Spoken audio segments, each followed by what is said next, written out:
आदरणीय अध्यक्ष जी,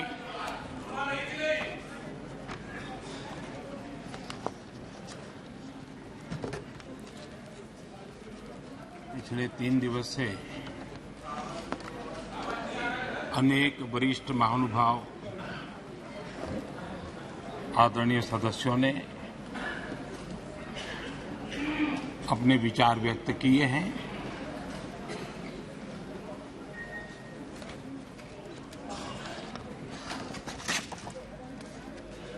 करीब सभी के विचार मुझ तक विस्तार से पहुंचे भी हैं। मैंने स्वयं भी कुछ भाषण सुने भी हैं। आदरणीय अध्यक्ष जी, देश की जनता ने हमारी सरकार के प्रति बार बार जो विश्वास जताया है,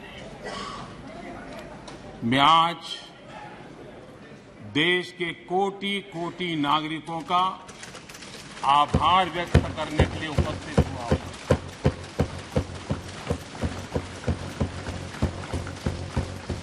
और अध्यक्ष जी कहते हैं, भगवान बहुत दयालु है और भगवान की मर्जी होती है कि वो किसी न किसी के माध्यम से अपनी इच्छा की पूर्ति करता है, किसी न किसी को माध्यम बनाता है।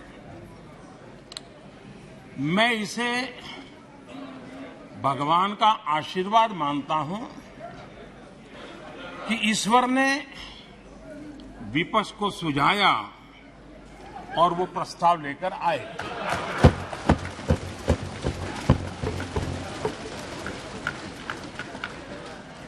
दो 2018 में भी ये ईश्वर का ही आदेश था, जब विपक्ष के मेरे साथी अविश्वास प्रस्ताव लेकर के आए थे। उस समय भी मैंने कहा था कि अविश्वास प्रस्ताव हमारी सरकार का फ्लोर टेस्ट नहीं है। मैंने उस दिन कहा था, बल्कि ये उन्हीं का फ्लोर टेस्ट है। ये मैंने उस दिन भी कहा और हुआ भी वही। जब मतदान हुआ तो विपक्ष के पास जितने वोट थे, उतने वोट भी वो जमा नहीं कर पाए थे।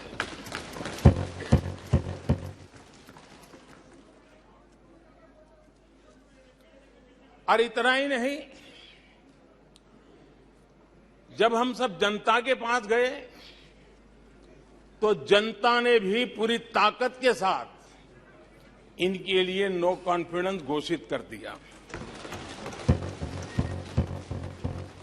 और चुनाव में एनडीए को भी ज्यादा सीटें मिली और भाजपा को भी ज्यादा सीटें मिली। यानी एक तरह से विपक्ष का अविश्वास प्रस्ताव हमारे लिए शुभ होता है।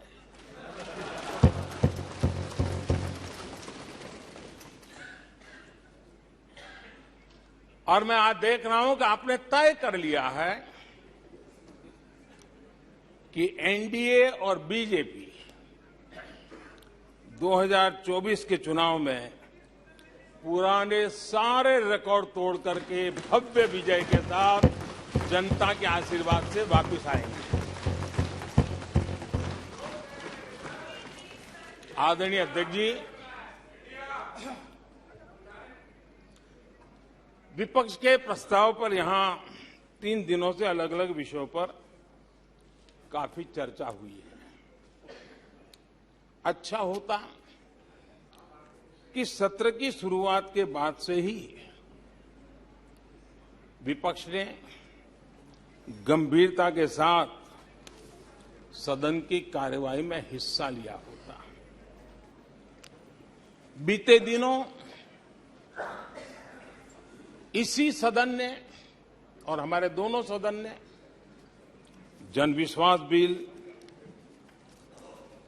मेडिएशन बिल, डेंटल कमीशन बिल, आदिवासियों के लिए जुड़े हुए bill, digital data protection bill, national research foundation bill, coastal aquaculture से जुड़ा बिल, ऐसे कई महत्वपूर्ण बिल यहां पारित किए। और ये ऐसे बिल थे जो हमारे फिशरमैन के हक के लिए थे और उसका सबसे ज्यादा लाभ केरल को होना था और केरल के सांसदों से ज्यादा अपेक्षा थी कि ऐसे बिल पर तो अच्छे ढंग से हिस्सा लेते, लेकिन राजनीति उन पर ऐसी हावी हो चुकी है कि उनको फिशरमैन की चिंता नहीं है। यहां नेशनल रिसर्च फाउंडेशन का बिल था, देश की युवा शक्ति के आशा आकांक्षाओं के लिए एक नई दिशा देने वाला बिल था। हिंदुस्तान को एक साइंस पावर के रूप में भारत कैसे उभरे, वैश्विक दीर्घदृष्टि के साथ सोचा गया था। उससे भी आपका इतराज। डिजिटल डाटा प्रोटेक्शन बिल, ये बिल अपने आप में देश के युवाओं के जज्बे में जिस बात आज प्रमुखता से है उससे जुड़ा हुआ था। आने वाला समय टेक्नोलॉजी ड्रिवन है। आज डाटा को एक प्रकार से सेकंड ऑयल के रूप में, सेकंड गोल्ड के रूप में माना जाता है। उस पर कितनी गंभीर चर्चा की जरूरत थी, लेकिन राजनीति आपके लिए प्राथमिकता थी। कई ऐसे बिल थे जो गांव के लिए, गरीब के लिए, दलित के लिए, पिछड़ों के लिए, आदिवासी के लिए, उनके कल्याण की चर्चा करने के लिए थे, उनके भविष्य के साथ जुड़े हुए थे। लेकिन इसमें इन्हें कोई रुचि नहीं है। देश की जनता ने जिस काम के लिए उनको यहां भेजा है, उस जनता का भी विश्वासघात किया गया है।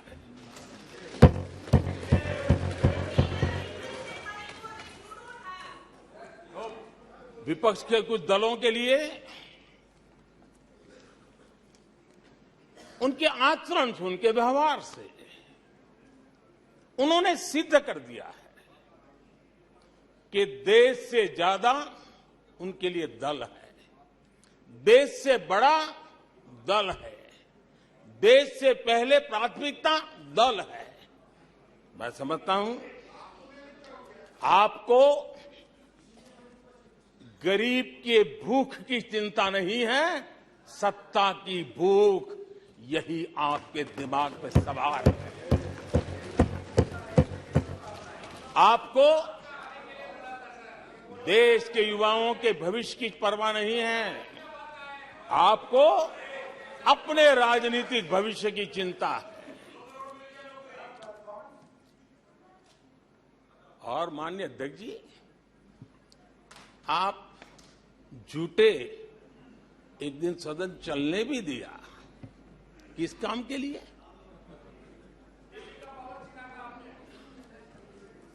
आप झूठे तो विश्वास प्रस्ताव पर झूठे और अपने कट्टर भ्रष्ट साथी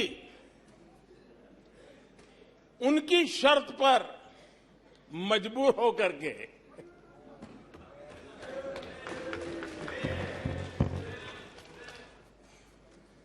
और इस अविश्वास पर प्रस्ताव पर भी आपने कैसी चर्चा की? और तो मैं तो देख रहा हूं सोशल मीडिया में आपके दरबारी भी बहुत दुखी है। ये हाल है आपका। और अध्यक्ष जी देखिए, मजा है इस डिबेट का कि फील्डिंग विपक्ष ने ऑर्गेनाइज की, लेकिन चौके छक्के यहीं से लगे।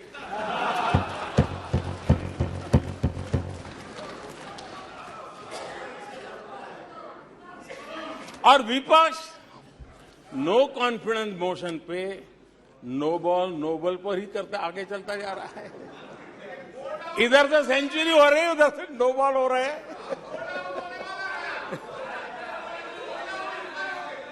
अध्यक्ष जी, मैं हमारे विपक्ष के साथियों से यही कहूंगा कि आप तैयारी करके क्यों नहीं आते जी? थोड़ी मेहनत कीजिए। और मैंने 5 साल दिया आपको मेहनत करने के लिए। 18 में कहा था कि 23 में आप आना, जरूर आना। 5 साल भी नहीं कर पाए आप। क्या हाल है आप लोगों का, क्या दारिद्र्य है।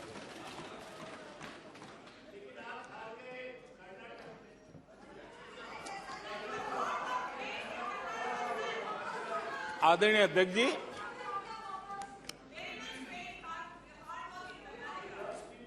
विपक्ष के हमारे साथियों को दिखास की, छपास की बहुत इच्छा रहती है, पर स्वाभाविक है। लेकिन आप ये मत भूलिए कि देश भी आपको देख रहा है। आपके एक एक शब्द को देश गौर से सुन रहा है। लेकिन हर बार देश को आपने निराशा के सिवाय कुछ नहीं दिया है। और विपक्ष के रवैये पर भी मैं कहूंगा, जिनके खुद के वही खाते बिगड़े हुए हैं, जिनके वही खाते खुद के बिगड़े हुए हैं, वो भी हमसे हमारा हिसाब लिए फिरते हैं। माननीय अध्यक्ष जी, इस अविश्वास प्रस्ताव में कुछ चीजें तो ऐसी विचित्र नजर आई जो न पहले कभी सुना है, न देखा है, न कभी कल्पना की है। सबसे बड़े विपक्षी दल के नेता को बोलने की सूची में नाम ही नहीं था। और पिछले उदाहरण देखिए आप। 1999 में वाजपेयी सरकार के खिलाफ अविश्वास प्रस्ताव आया। शरद पवार साहब उस समय नेतृत्व कर रहे थे। उन्होंने डिबेट का नेतृत्व किया। 2003 में अटल जी की सरकार थी। सोनिया जी विपक्ष की नेता थी। उन्होंने लीड ली। उन्होंने विस्तार से अविश्वास प्रस्ताव रखा। 2018 में खड़गे जी थे विपक्ष के नेता। उन्होंने प्रोमिनेंटली विषय को आगे बढ़ाया। लेकिन इस बार अधीर बाबू को क्या हाल हो गया। उनकी पार्टी ने उन्हें बोलने का मौका नहीं दिया।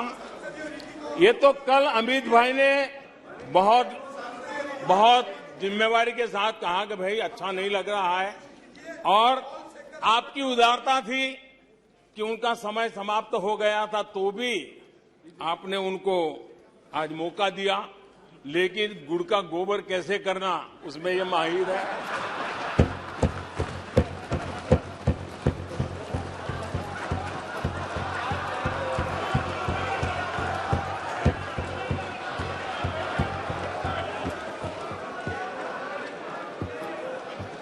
मैं नहीं जानता हूं कि आखिर आपकी मजबूरी क्या है। क्यों अधीर बाबू को दरकिनार कर दिया गया? पता नहीं कलकत्ता से कोई फोन आया हो।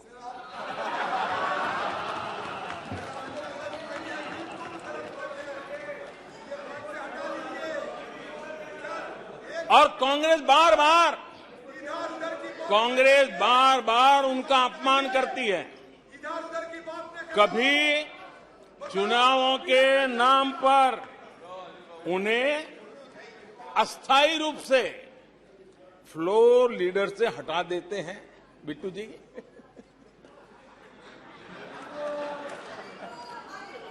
हम अधीर बाबू के प्रति अपनी पूरी संवेदना व्यक्त करते हैं।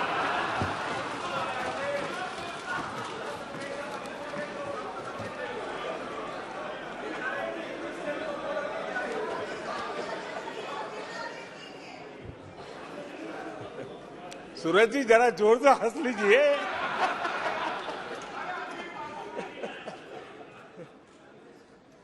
आदरणीय अध्यक्ष जी, किसी भी देश के जीवन में, इतिहास में एक समय ऐसा आता है जब वो पुरानी बंदिशों को तोड़ करके एक नई ऊर्जा के साथ, नए उमंग के साथ, नए सपनों के साथ, नए संकल्प के साथ आगे बढ़ने के लिए कदम उठा लेता है। 21वीं सदी का ये कालखंड, और मैं बड़ी गंभीरता से इस पवित्र लोकतंत्र के मंदिर में बोल रहा हूं और लंबे अनुभव के बाद बोल रहा हूं कि ये कालखंड, सदी का ये वो कालखंड है जो भारत के लिए हर सपने सिद्ध करने का अवसर हमारे चरण पर है। और हम सब ऐसे टाइम पीरियड में हैं, चाहे हम हैं, चाहे आप हैं, देश के कोटि कोटि जन है, ये टाइम पीरियड बहुत अहम है, बड़ा महत्वपूर्ण है बदलते विश्व में। और मैं इन शब्दों को भी बड़े विश्वास से कहना चाहता हूं कि ये कालखंड जो घड़ेगा उसका प्रभाव इस देश पर आने वाले 1000 साल तक रहने वाला है। 140 करोड़ देशवासियों का पुरुषार्थ इस कालखंड में अपने पराक्रम से, अपने पुरुषार्थ से, अपनी शक्ति से, अपने सामर्थ्य से जो करेगा वो आने वाले 1000 साल की मजबूत नींव रखने वाला है। और इसलिए इस कालखंड में हम सबका बहुत बड़ा दायित्व है, बहुत बड़ी जिम्मेवारी है। और ऐसे समय हम सबका एक ही फोकस होना चाहिए, देश का विकास, देश के लोगों के सपनों को पूरा करने का संकल्प, और उस संकल्प को सिद्धि तक ले जाने के लिए जी जान से जुट जाना, यही समय की मांग है। 140 करोड़ देशवासी, इन भारतीय समुदाय की सामूहिक ताकत हमें उस ऊंचाई पर पहुंचा सकती है। हमारे देश की युवा पीढ़ी का सामर्थ्य, आज विश्व ने उनका लोहा माना हुआ है, हम उन पे भरोसा करें। ये हमारी युवा पीढ़ी भी जो सपने देख रही हैं, वो सपनों को संकल्प के साथ सिद्धि तक पहुंचाने का सामर्थ्य रखती हैं। और इसलिए माननीय अध्यक्ष जी, 2014 में 30 साल के बाद देश की जनता ने पूर्ण बहुमत की सरकार बनाई और 2019 में भी उस ट्रैक रिकॉर्ड को देख करके उनके सपनों को संजोने का सामर्थ्य कहां है, उनके संकल्पों को सिद्ध करने की ताकत कहां पड़ी है, वो देश भली भांति पहचान गया। और इसीलिए 2019 में फिर एक बार हम सबको सेवा करने का मौका दिया और अधिक मजबूती के साथ दिया। आदरणीय अध्यक्ष जी, इस सदन में बैठे हुए प्रत्येक व्यक्ति की जिम्मेदारी है कि वो भारत के युवाओं के सपनों को उनकी महत्वाकांक्षाओं, उनकी आशा अपेक्षा के मुताबिक वो जो काम करना चाहता है उसके लिए हम अवसर दें। सरकार में रहते हुए हमने भी इस दायित्व को निभाने का भरपूर प्रयास किया है। हमने भारत के युवाओं को घोटालों से रहित सरकार दी है।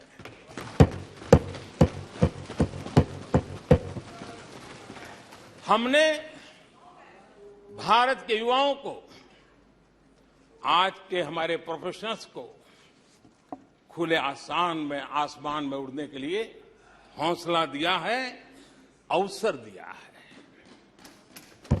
हमने दुनिया में भारत की बिगड़ी हुई साख, उसको भी संभाला है और उसे फिर एक बार नई ऊंचाइयों पर ले गए हैं। अभी भी कुछ लोग कोशिश कर रहे हैं कि दुनिया में हमारी साख को दाग लग जाए, लेकिन दुनिया अब देश को जान चुकी है। दुनिया के भविष्य में भारत किस प्रकार से योगदान दे सकता है, ये विश्व का विश्वास बढ़ता चला जा रहा है। और इस दौरान हमारे विपक्ष के साथियों ने क्या किया? जब इतनी सानुकूल वातावरण, चारों तरफ संभावनाएं ही संभावनाएं, इन्होंने अविश्वास के प्रस्ताव की आड़ में जनता के आत्मविश्वास को तोड़ने की विफल कोशिश की है।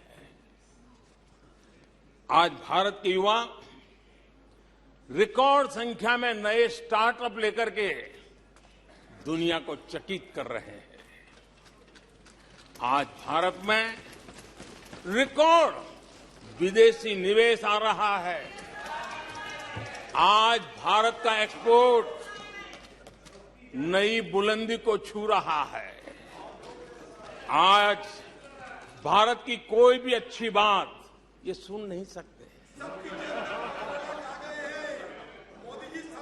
यही उनकी अवस्था है।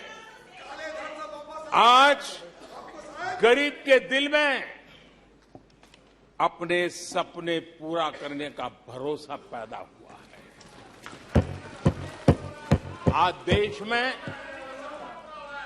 देश में गरीबी तेजी से घट रही है। नीति आयोग के रिपोर्ट के अनुसार पिछले 5 साल में 13.5 करोड़ लोग गरीबी से बाहर आए हैं। आदरणीय अध्यक्ष जी, आईएमएफ अपने एक वर्किंग पेपर में लिखता है कि भारत ने अति गरीबी को करीब करीब खत्म कर दिया है। आईएमएफ ने भारत के डीबीटी के और दूसरे हमारे सोशल वेलफेयर स्कीम के लिए आईएमएफ ने इसे कहा है, ये लॉजिस्टिकल मार्वल है। आदरणीय अध्यक्ष जी, डब्ल्यूएचओ ने कहा है, आदरणीय अध्यक्ष जी, वर्ल्ड हेल्थ ऑर्गेनाइजेशन ने कहा है कि जल जीवन मिशन के जरिए भारत में 4 लाख लोगों की जान बच रही है। ये 4 लाख कौन है? मेरे गरीब, पीड़ित, शोषित, वंचित परिवारों के मेरे स्वजन है। हमारे परिवार के निचले तबके में जिंदगी गुजारने के लिए जो मजबूर हुए, उनके जन हैं। ऐसे 4 लाख लोगों की जान बचने की बात डब्ल्यूएचओ कह रहा है। माननीय अध्यक्ष जी, डब्ल्यूएचओ स्वच्छ भारत अभियान का एनालिसिस करके कहता है कि स्वच्छ भारत अभियान से 3 लाख लोगों को मरने से बचाया गया है। आदरणीय अध्यक्ष जी, भारत स्वच्छ होता है, 3 लाख लोगों की जिंदगी बचती है। 3 लाख है कौन? वही झुग्गी झोपड़ी में जिंदगी जीने के लिए जो मजबूर है। जिनके लिए अनेक कठिनाइयों से गुजारा करना पड़ता है, मेरे गरीब परिवार के लोग, शहरों की बस्तियों में गुजारा करने वाले लोग, गांव में जीने वाले लोग हैं और वंचित तबके के लोग हैं जिनकी जान बची है। यूनिसेफ ने क्या कहा है? यूनिसेफ ने कहा है कि स्वच्छ भारत अभियान के कारण हर साल गरीबों के 50,000 रुपये बच रहे हैं। ये लेकिन भारत की इन उपलब्धियों से कांग्रेस समेत विपक्ष के कुछ लोग दलों को अविश्वास है। जो सच्चाई दुनिया दूर से देख रही है, ये लोग यहां रहते हैं दिखती नहीं है।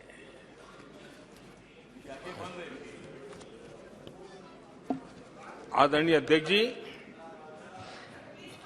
अविश्वास और घमंड इनकी रगों में रस बस गया है। वे जनता के विश्वास को कभी देख नहीं पाते हैं। अब ये जो शुतुरमुर्ग अप्रोच है, इसके लिए तो देश क्या कर सकता है?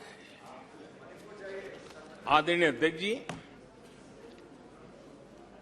जो पुरानी सोच वाले लोग रहते हैं, वो उस सोच से सहमत नहीं, लेकिन वो कहते हैं कि देखो भाई, जब कुछ शुभ होता है, कुछ मंगल होता है, घर में भी कोई अच्छा होता है, बच्चे भी कोई अच्छे कपड़े पहनता है, जरा साफ सुथरा होता है, तो काला टीका लगा देते हैं। आज देश का जो मंगल हो रहा है चारों तरफ, देश की जो चारों तरफ वाहवाही हो रही है, देश का जो जय जयकार हो रहा है, तो मैं आपका धन्यवाद करता हूं कि काले टीके के रूप में काले कपड़े में निकल के सदन में आकर के आपने इस मंगल को भी सुरक्षित करने का काम किया है। इसके लिए भी मैं आपका धन्यवाद करता हूं।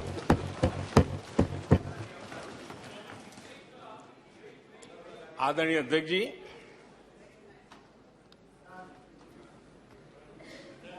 पिछले 3 दिन से भी हमारे विपक्ष के साथियों ने जी भर करके डिक्शनरी खोल करके जितने अपशब्द मिलते हैं ले आए, जितने अपशब्दों का उपयोग कर सकते हैं भरपूर, पता नहीं कहां से ले आते हैं। लेकिन अच्छा है, थोड़ा मन का गुबार उनका निकल गया होगा, थोड़ा मन हल्का हुआ होगा, इतने अपशब्द बोल दिए हैं तो। और वैसे तो ये लोग मुझे दिन रात कोसते रहते हैं, उनकी ये फितरत है। और उनके लिए तो सबसे प्रिय नारा क्या है? मोदी तेरी कब्र खुदेगी। मोदी तेरी कब्र खुदेगी, मोदी तेरी कब्र खुदेगी, ये इनकी पसंदीदा नारा है।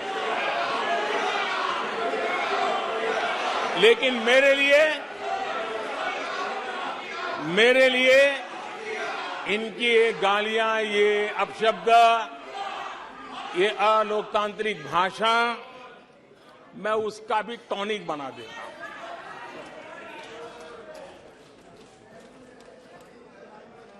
और ये ऐसा क्यों करते हैं और ये क्यों होता है? आज मैं सदन में कुछ सीक्रेट बताना चाहता हूं। मेरा पक्का विश्वास हो गया है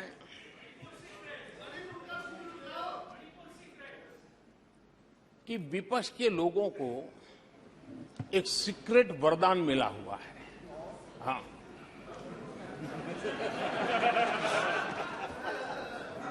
सीक्रेट वरदान मिला हुआ है। और वरदान ये कि ये लोग जिसका बुरा चाहेंगे उसका भलाई ही होगा।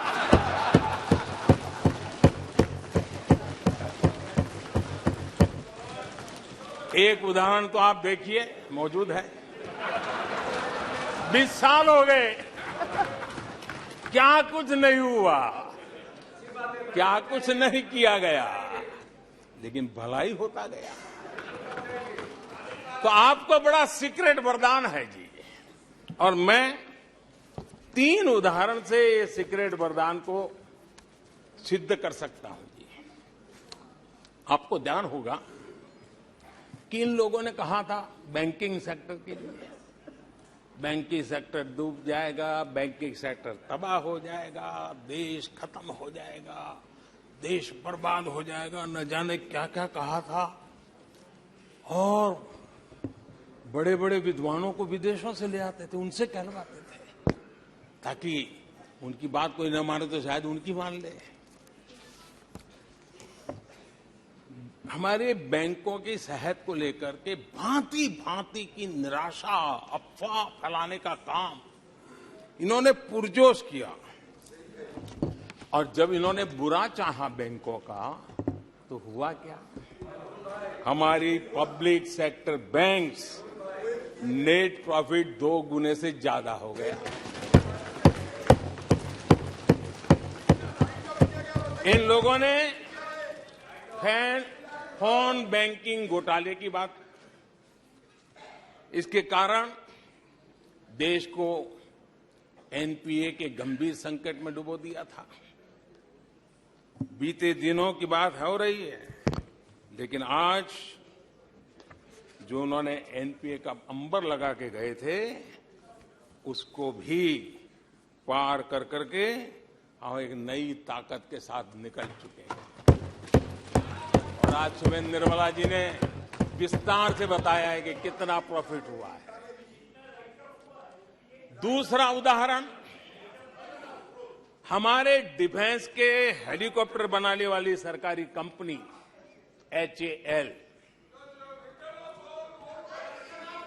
ये एचएएल को लेकर के कितनी भली बुरी बातें इन्होंने करी थी।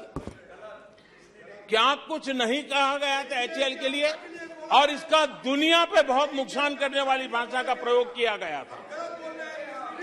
और एचएएल तबाह हो गया है, एचएएल खत्म हो गया है, भारत की डिफेंस इंडस्ट्री खत्म हो चुकी है। ऐसा न जाने क्या क्या कहा गया था एचएएल के लिए। इतना ही नहीं, जैसे आजकल खेतों में जाकर के वीडियो शूट होता है, मालूम है ना? हाँ, खेतों में जाकर के वीडियो शूट होता है, हाँ। वैसा ही उस समय एचएएल फैक्ट्री के दरवाजे पर मजदूरों की सभा करके वीडियो शूट करवाया गया था और वहां के कामगारों को भड़काया गया था। अब तुम्हारा कोई भविष्य नहीं है, तुम्हारे बच्चे मरेंगे, भूखे मरेंगे, एचएएल डूब रहा है। देश की इतनी महत्वपूर्ण इंस्टीट्यूट को इतना बुरा चाहा, इतना बुरा चाहा, इतना बुरा कहा कि वो सीक्रेट आज एचएएल सफलता की नई बुलंदियों को छू रहा है। एचएएल ने अपना highest ever highest revenue register किया है। इनके जी भर करके गंभीर आरोप के बावजूद भी वहां के कामदारों को, वहां के कर्मचारियों को उकसाने की भरपूर कोशिश के बावजूद भी आज एचएएल देश की आन बान शान बन के उठ रहा है।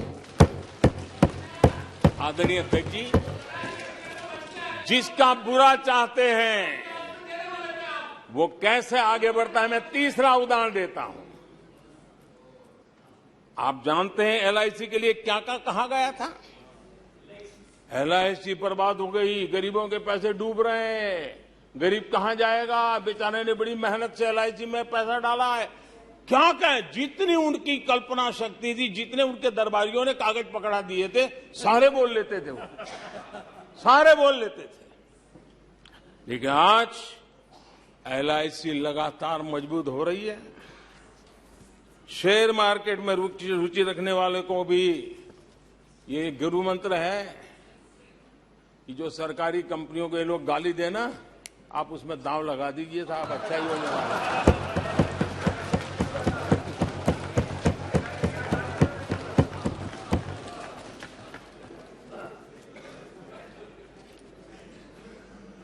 आदरणीय अध्यक्ष जी, ये लोग देश की जिन संस्थाओं की मृत्यु की घोषणा करते हैं, उन संस्थाओं का भाग्य चमक जाता है। और मुझे विश्वास है कि ये जैसे देश को कोसते हैं, लोकतंत्र को कोसते हैं, मेरा पक्का विश्वास है देश भी मजबूत होने वाला है, लोकतंत्र भी मजबूत होने वाला है, और हम तो होने ही वाले हैं। आदरणीय अध्यक्ष जी, ये वो लोग हैं जिन्हें देश के सामर्थ्य पर विश्वास नहीं। इन लोगों को देश के परिश्रम पर विश्वास नहीं है, देश के पराक्रम पर विश्वास नहीं है। कुछ दिन पहले मैंने कहा था कि हमारी सरकार के अगले टर्म में, तीसरे टर्म में, भारत दुनिया की तीसरी टॉप अर्थव्यवस्था बनेगा।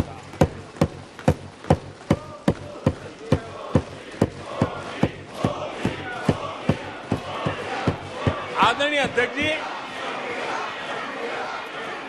आदरणीय अध्यक्ष जी, अब देश के भविष्य पर थोड़ा सा भी भरोसा होता जब हम ये क्लेम करते हैं कि हम आने वाले 5 साल में, नए तीसरे टर्म में, हम देश की इकोनॉमी को तीसरे पर लाएंगे। तो एक जिम्मेवार विपक्ष क्या करता? वो सवाल पूछता, अच्छा भाई बताओ, निर्मला जी बताओ कैसे करने वाले हो, अच्छा मोदी जी बताओ कैसे करने वाले हो, आपका रोड मैप बताओ। ऐसा करते। अब ये भी मुझे सिखाना पड़ रहा है। लेकिन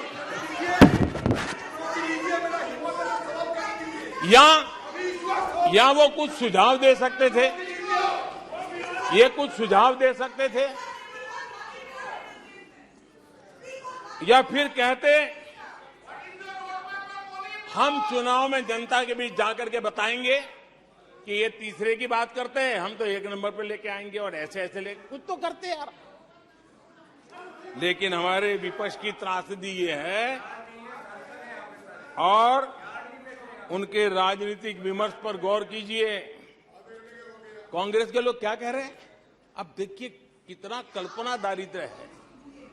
इतने सालों तक सत्ता में रहने के बाद भी क्या अनुभवताहीन बातें सुनने को मिल रही है जी। क्या कहते हैं ये कहते हैं इस लक्ष्य तक पहुंचने कुछ करने की जरूरत नहीं, ऐसे ही होने वाला है तीसरे नंबर पे। बताओ, मुझे लगता है कि इसी सोच के कारण वो सोते रहे इतने सालों तक, तो अपने आप होने वाला है।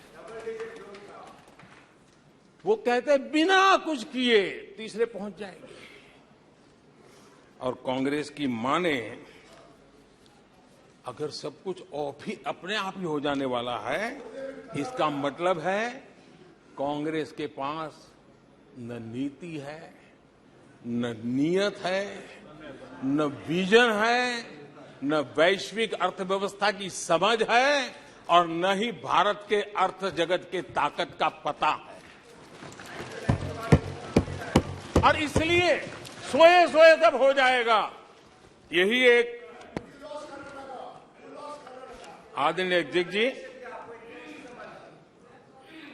यह वजह है कि कांग्रेस के शासन में भारत गरीबी और गरीबी को बढ़ाता गया। 1991 में देश कंगाल होने की स्थिति में था। कांग्रेस के शासनकाल में अर्थव्यवस्था दुनिया के क्रम में 10, 11, 12 इसके बीच में झोले खाती थी, झूलती रही थी।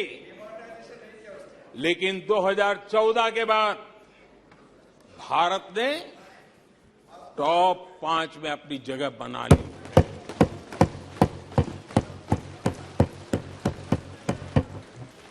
कांग्रेस के लोगों को लगता होगा कि ये कोई जादू से लकड़ी से हुआ है, लेकिन मैं आज सदन को बताना चाहता हूं माननीय अध्यक्ष, रिफॉर्म, परफॉर्म एंड ट्रांसफॉर्म एक निश्चित आयोजन, प्लानिंग और कठोर परिश्रम की पराकाष्ठा, और इसी की वजह से आज देश इस मुकाम पर पहुंचा है। और ये प्लानिंग और परिश्रम की निरंतरता बनी रहेगी। आवश्यकता अनुसार उसमें नए रिफॉर्म होंगे और परफॉर्मेंस के लिए पूरी तरह ताकत को लगाया जाएगा, और परिणाम ये होगी कि हम तीसरे नंबर पर पहुंच के रहेंगे। आदरणीय अध्यक्ष जी, देश का विश्वास मैं शब्दों में भी प्रकट करना चाहता हूं, और देश का विश्वास है कि 2028 में आप जब अविश्वास प्रस्ताव लेके आएंगे, तब ये देश पहले 3 में होगा। ये देश का विश्वास है।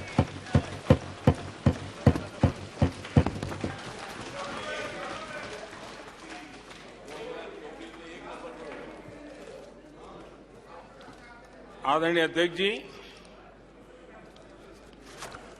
हमारे विपक्ष के मित्रों के फितरत में ही अविश्वास भरा पड़ा है।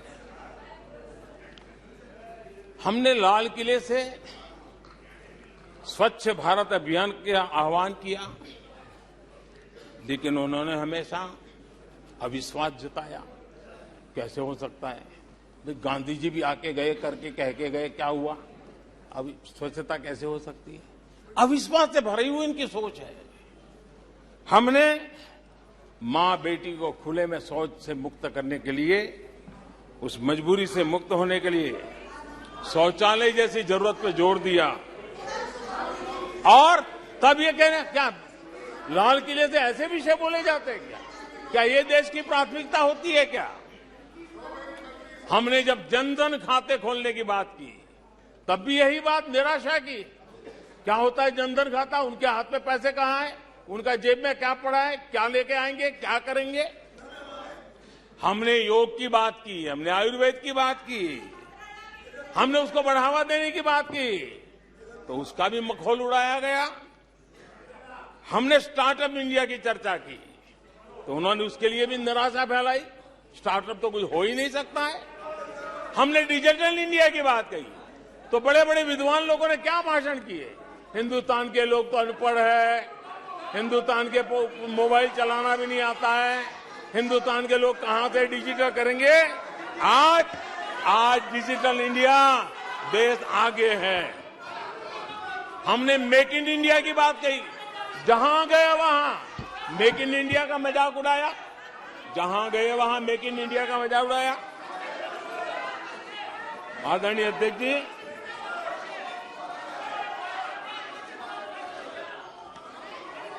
कांग्रेस पार्टी और उनके दोस्तों का इतिहास रहा है कि उन्हें भारत पर, भारत के सामर्थ्य पर कभी भी भरोसा नहीं रहा है। भाषण पूरा नहीं हुआ, आदरणीय अध्यक्ष जी, नो। और ये विश्वास किस पर करते थे? मैं जरा आज सदन को याद दिलाना चाहता हूं। पाकिस्तान सीमा पर हमले करता था।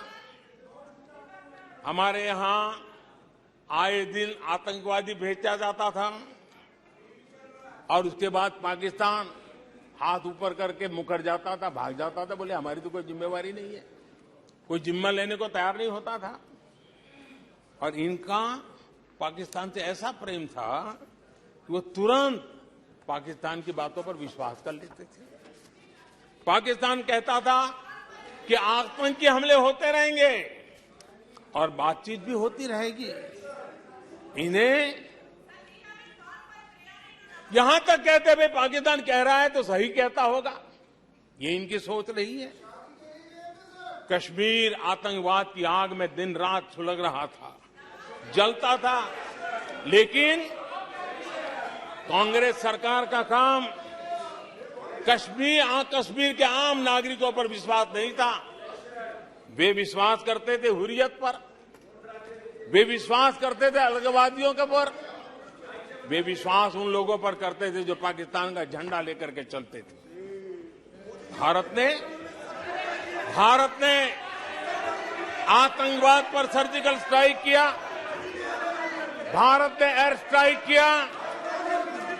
इनको भारत की सेना पर भरोसा नहीं था, उनको दुश्मन के दावों पर भरोसा था। ये इनकी प्रवृत्ति थी।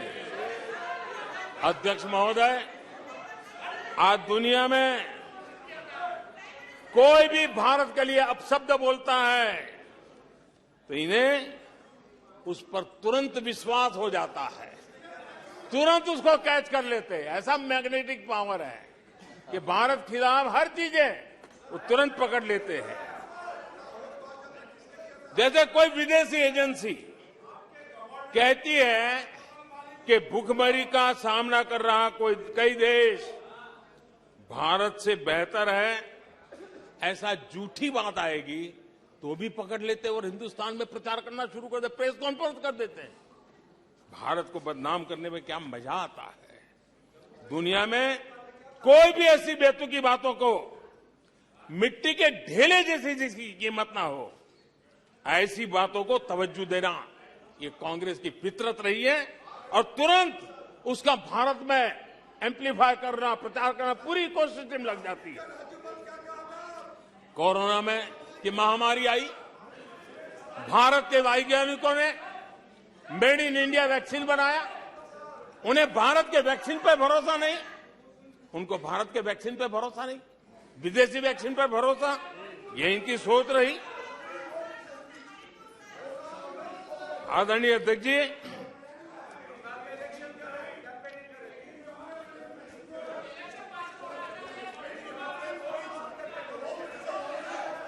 देश के कोटि कोटि नागरिकों ने भारत के वैक्सीन पर विश्वास जताया। इनको भारत के सामर्थ्य पर विश्वास नहीं है, इनको भारत के लोगों पर विश्वास नहीं है। लेकिन इस सदन को मैं बताना चाहता हूं, इस देश का भी, भारत के लोगों का कांग्रेस के प्रति नो कॉन्फिडेंस का भाव बहुत गहरा है। कांग्रेस के प्रति नो कॉन्फिडेंस का भाव बहुत गहरा है भारत के लोगों में। कांग्रेस अपने घमंड से इतनी चूर हो गई है, इतनी भर गई है कि उसको जमीन दिखाई तक देती नहीं है। आदरणीय अध्यक्ष जी, देश के कई हिस्सों में कांग्रेस को जीत दर्ज करने में अनेक दशक लग गए हैं। तमिलनाडु में कांग्रेस की आखिरी बार 1962 में जीत हुई थी। 61 वर्षों से तमिलनाडु के लोग कह रहे हैं कांग्रेस नो कॉन्फिडेंस। तमिलनाडु के लोग कह रहे हैं कांग्रेस। पश्चिम बंगाल में उन्हें आखिरी बार जीत 1972 में मिली थी। पश्चिम बंगाल के लोग 51 सालों से कह रहे हैं कांग्रेस कांग्रेस। उत्तर प्रदेश और बिहार और गुजरात कांग्रेस आखिरी 1985 में जीती थी। पिछले 38 वर्षों से वहां के लोगों ने कांग्रेस को कहा है, वहां के लोगों ने कांग्रेस को कहा है। त्रिपुरा में उन्हें आखिरी बार 1988 में जीत मिली थी। 35 वर्षों से त्रिपुरा के लोग कांग्रेस को कह रहे हैं कांग्रेस कांग्रेस। ओडिशा में कांग्रेस को आखिरी बार 1995 में जीत नसीब हुई थी। यानी ओडिशा में भी 28 वर्षों से कांग्रेस को एक ही जवाब दे रहा है। उड़ीसा कह रहा है नो कॉन्फिडेंस कांग्रेस। माननीय प्रधानमंत्री जी, नागालैंड में प्लीज सभा की अनुमति हो तो सभा की कार्रवाई इस विषय की समाप्ति तक बढ़ाई जाती है। माननीय सदस्यगण, मैंने पहले भी आग्रह किया था कि नारेबाजी नहीं करेंगे और आप सबने सहमति दी थी। नारेबाजी नहीं करेंगे, न इधर से करेंगे न उधर से करेंगे, नहीं करेंगे दोनों तरफ से नारेबाजी। नो, इधर से भी नहीं करेंगे उधर से भी नारेबाजी। प्लीज, आपने खुद ने व्यवस्था दी थी, नारेबाजी नहीं करेंगे सदन में, नहीं करने किधर से भी नहीं करेंगे। माननीय प्रधानमंत्री जी,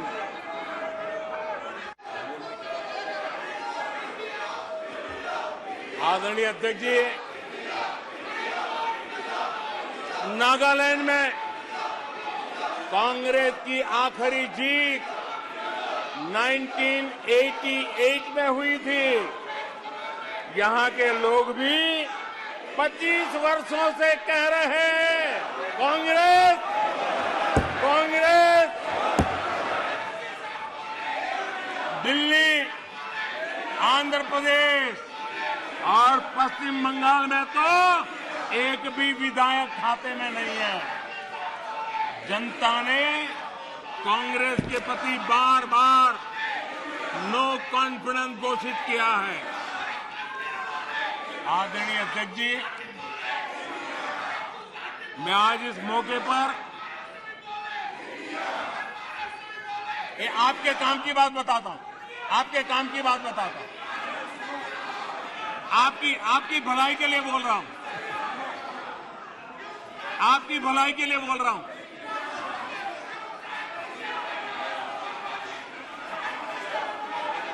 आप थक जाएंगे, आप लोग थक जाएंगे।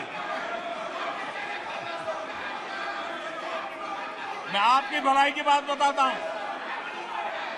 मैं आज इस मौके पर हमारे विपक्ष के साथियों के प्रति अपनी संवेदना भी व्यक्त करना चाहता हूं। कुछ ही दिन पहले बेंगलुरु में आपने मिलजुल कर करीब करीब 1.5-2 दशक पुराने यूपीए का क्रियाकर्म किया है, उसका अंतिम संस्कार किया है। लोकतांत्रिक व्यवहार के मुताबिक मुझे तभी आपको सहानुभूति जरूर व्यक्त करनी चाहिए थी, संवेदना व्यक्त करनी चाहिए थी, लेकिन देरी में मेरा कसूर नहीं है, देरी में मेरा कसूर नहीं है, क्योंकि आप खुद ही एक और यूपीए का क्रियाकर्म कर रहे थे और दूसरी ओर जश्न भी मना रहे थे। और जश्न भी किस बात का? खंडहर पर नया प्लास्टर लगाने का। आप जश्न मना रहे थे खंडहर पर नया प्लास्टर लगाने का। आप जश्न मना रहे थे फेल मशीन पर नया पेंट लगाने का। दशकों पुरानी खटारा गाड़ी को इलेक्ट्रिक व्हीकल दिखाने के लिए आपने इतना बड़ा मजमा लगाया था।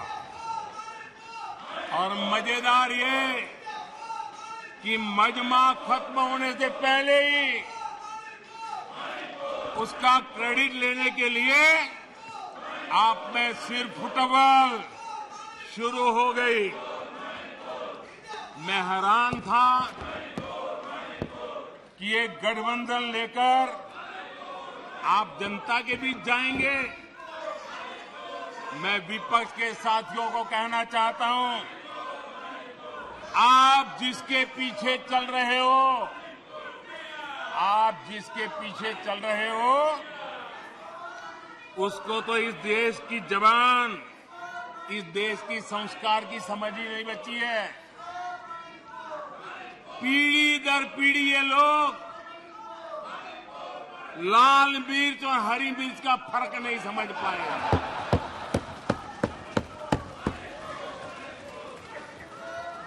लेकिन आप में से कई साथियों को मैं जानता हूं। आप सब तो भारतीय मानस को जानने वाले लोग, आप लोग भारत के मिजाज को पहचानने वाले लोग हैं। वेश बदलकर धोखा देने की कोशिश करने वालों की हकीकत सामने आ ही जाती है। जिन्हें सिर्फ नाम का सहारा है, जिन्हें सिर्फ नाम का सहारा है, उन्हीं के लिए कहा गया है, दूर युद्ध से भागते, दूर युद्ध से भागते, नाम रखा रणधीर। दूर युद्ध से भागते, नाम रखा रणधीर। भाग्य चंद की आज तक, भाग्य चंद की आज तक सोई है तकदीर।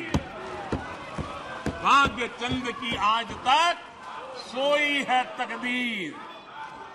आदरणीय अध्यक्ष जी, इनकी मुसीबत ऐसी है कि खुद को जिंदा रखने के लिए,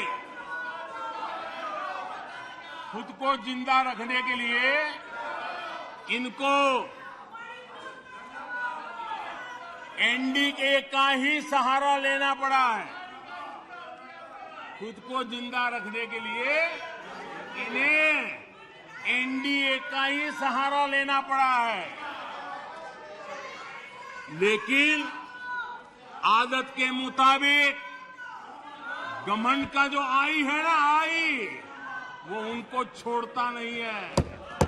और इसलिए एनडीए में 2 आई पिरो दिए, 2 घमंड के आई पिरो दिए। पहला आई 26 दलों का घमंड और दूसरा आई एक परिवार का घमंड। एनडीए भी चुरा लिया कुछ बचने के लिए और इंडिया के भी टुकड़े कर दिए। I dot, N dot, D dot, I dot. आदरणीय अध्यक्ष जी,